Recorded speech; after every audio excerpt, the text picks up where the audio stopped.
નમસ્કાર, આપ જોઈ રહ્યા છો Gujarat headlines. Mehsana local crime બ્રાન્ચને વધુ એક મોટી સફળતા મળી છે। કલોલ તાલુકા પોલીસ સ્ટેશન વિસ્તારમાં પેસેન્જરની નજર ચૂકવી સોનાના દાગીનાની ચોરી કરનાર એક આરોપીને એલસીબીએ ગણતરીના કલાકોમાં ઝડપી પાડ્યો છે।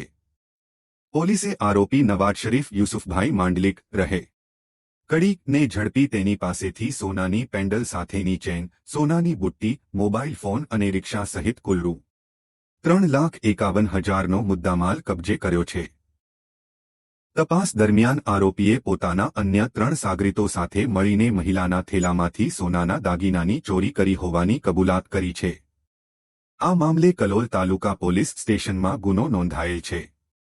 હાલ પોલીસે ઝડપાયેલા આરોપીને કાયદેસરની કાર્યવાહી માટે સોંપી દીધો છે, જ્યારે અન્ય 3 વોન્ટેડ આરોપીઓની શોધખોળ શરૂ કરવામાં આવી છે।